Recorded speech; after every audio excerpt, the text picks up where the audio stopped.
welcome to this not rectangular table but round table discussion about classroom management. And I think actually because Burcu has made a very special effort to be with us, and can you just confirm you're not in a room down the corridor, you're actually in Turkey at the moment? I'm in Istanbul. Yeah. Fantastic. This question, and this is to our panellists. What particular strategies have you found to be most effective in managing your classrooms? Bethany. Actually, well, I teach higher education students by majority, though I do specialize in business English. A lot of my students are 18, 19, 20, 21-year-olds, and so they get a little jittery. So, in fact, one of the strategies that I have, I'm just going to jump right into the pool here, is actually a cool-down period. And what I do is I bring in grammatical exercises at the very, very beginning of the classroom,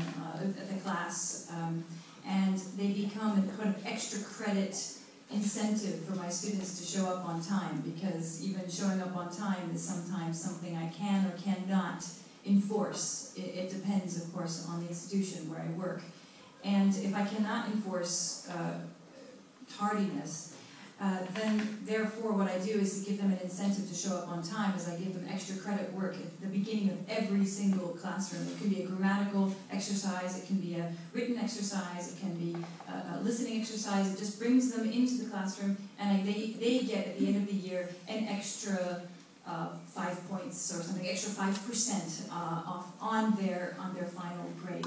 So that's what I do to give them an incentive, and what it does is it cools them down. I teach a lot of attention deficit disorders students. I teach a lot of dyslexic students. So they're really kind of itching to move, and unfortunately in the environment in which we're teaching, it's very, row desk, and so therefore I use this technique, I use this strategy to cool them down, to kind of get them to focus. And me, myself, I have to admit, as you've seen me running around like a mad hen, I am myself I move a lot, I'm very active, and so therefore I myself need that moment to focus. So it's a strategy for not only my students, but myself.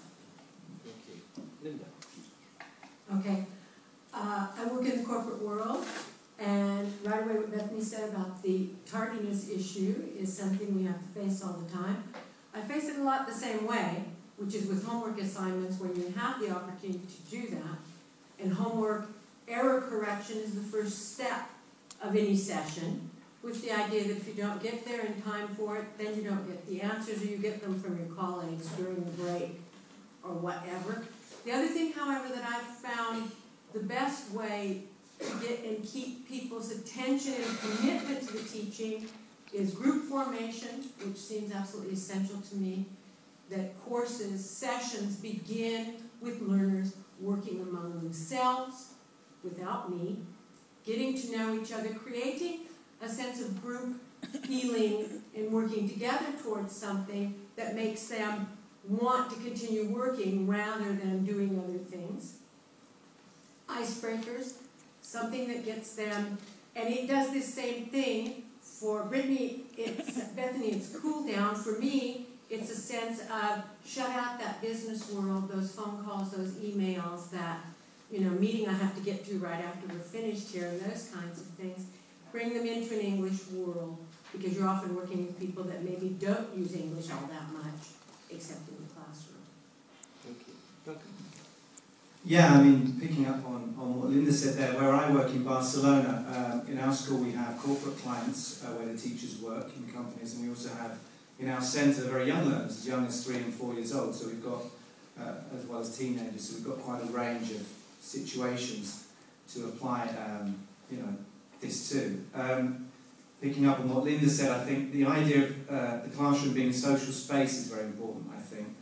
Most of our learners are learning, whether they're kids or adults, they're learning in their own time. They've been at work all day, and it's very important for the teachers to create, make sure that the classroom reflects that. In other words, try and make it as little as possible like a traditional classroom, and as much as possible like the social space they would be in if they weren't there, which would be their home, or a playground, or hanging out with their mates, or whatever it is. And I think that's it. That's a way forward to think about it that way, and also to give people choice and responsibility as well. I think students like that, especially.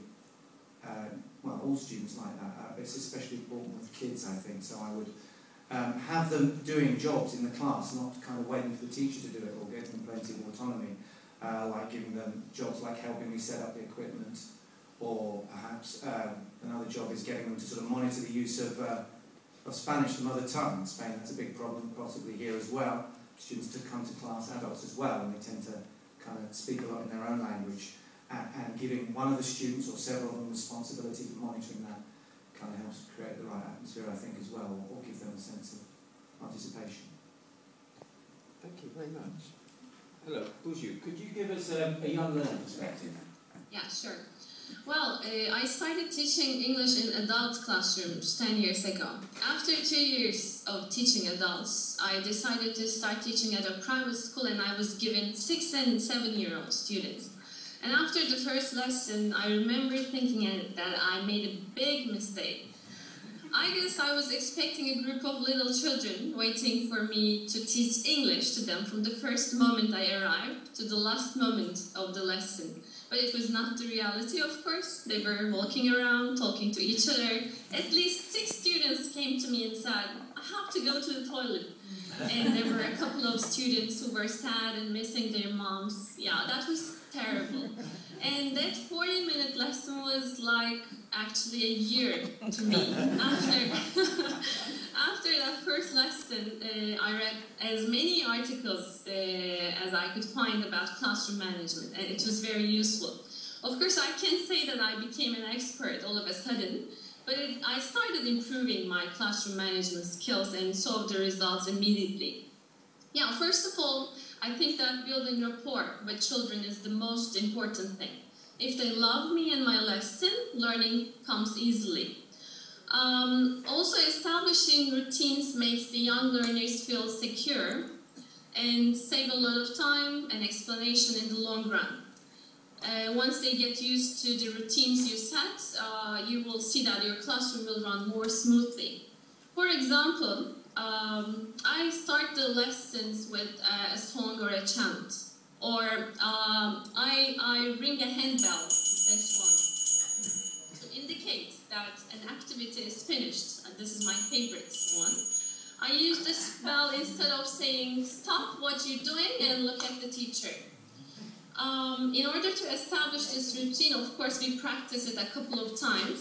I ask them to pretend as if they're busy with an activity. I ring the bell and they stop, and they learn this routine. Or you can use a song instead. You can also use timers, an egg timer or a sand glass. I have a lot of materials with me here today to show you. Actually, this is a sand glass. It can spice up all the activities and help with classroom management. And if you're lucky enough to have a computer in the classroom, exploit the free resources available on the internet fully. If you have a class blog, you can start the lesson by introducing a blog post or finish the lesson by watching a video from your blog. Yeah, these are the strategies I find most useful. Excellent, thank you very much.